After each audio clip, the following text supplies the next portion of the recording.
name is Susan Baker. And I'm Walter Baker.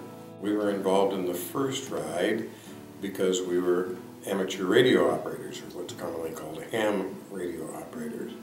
And we had had significant experience previously with other fundraising bicycle rides, so our amateur radio experience and the experience with other rides was valuable for this first Habitat 500. Habitat 500 is an opportunity for us to use some of our talents as radio operators to enhance the ride and to enhance our objectives of helping with Habitat not only in the building but in raising the funds. And it's an opportunity for Susan and I to work together. The other rides we'd been involved with were one-day events. That's a pretty big difference. To do 1 week as opposed to 1 day is a biggie. But when you weigh it with the impact you have, it's worth the effort.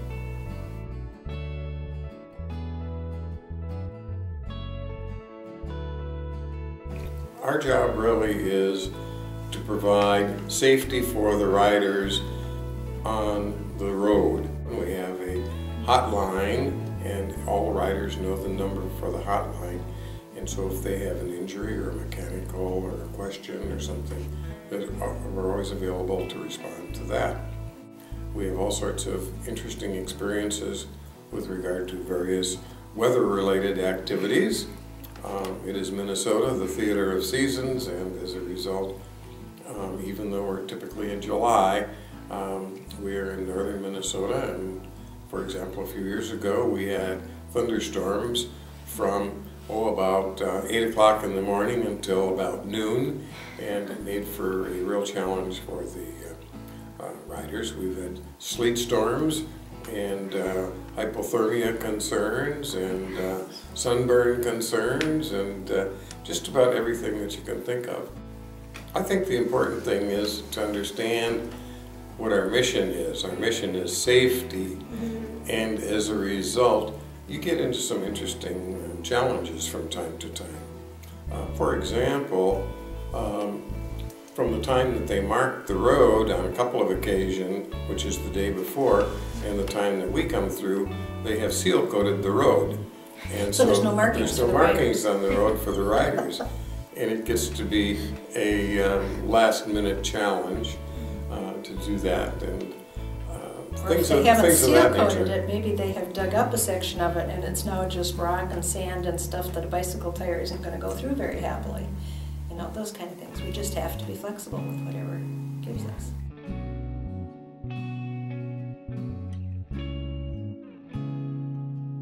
As we were coming in at the end of our ride, there was a blitz build that was going to be started. It was the first Jimmy Carter build on a Native American reservation. And they had brought in campers and volunteers. There were a lot of people there. They completely filled this gymnasium. And as they saw that we were starting to come in, and because of safety reasons, we had to physically bring our bicycles with us. So we started to come in, and they all stood on their feet, and they started a standing ovation, and it kept on the entire time it took for about 76 riders to get into the gymnasium. And after that, Jimmy Carter and his wife came down and personally shook the hand of every single rider, as well as many of our support staff, including our son.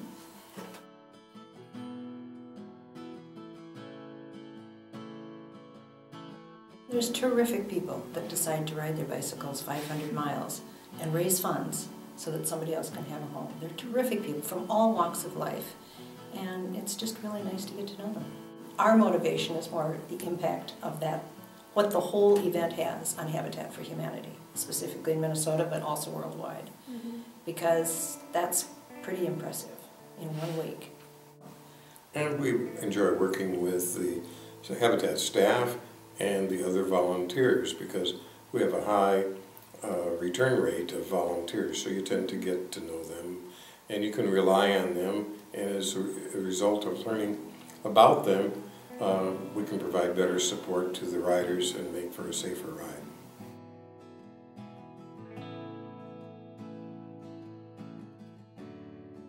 The other important thing to understand is that for the most part, when we come in to stay overnight in a town, and sometimes even when we go through a town for a rest stop, that it raises the community's interest in habitat. A lot of things that happen, I mean, I can remember getting free ice cream cones in the evenings and things like that, and so there's really a lot of impact to the communities to tell about habitat and the work that they do. And the year that we had the sleet that went across our riders by Lake Mille Lacs, we were concerned about hypothermia because it's really hard to be in that kind of weather riding a bike and not have some physical problems.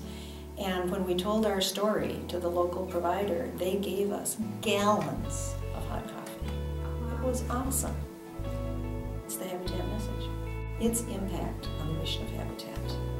It would be wonderful if everybody out there just could have a little glimpse of what this ride means, not only for us as happy volunteers, not only as us as riders that are willing to push that bike 500 miles, not only for the communities we go through, but the whole idea of raising funds to provide homes for somebody who otherwise wouldn't have one. Well, if you think about it, you have, over the 20 years, what have we driven?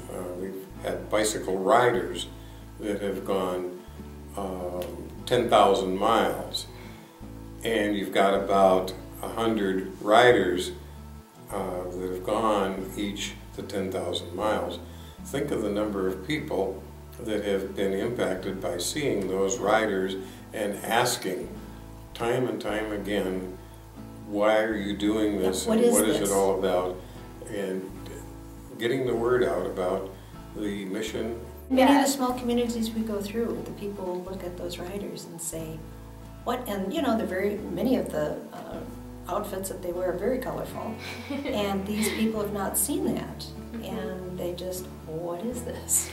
And it is not uncommon to see along the route a person sitting, or a number of people sitting at the route edge and cheering the riders on because they have a friend or they have a relative that is one of the riders and they want to give them a send-off as they go by.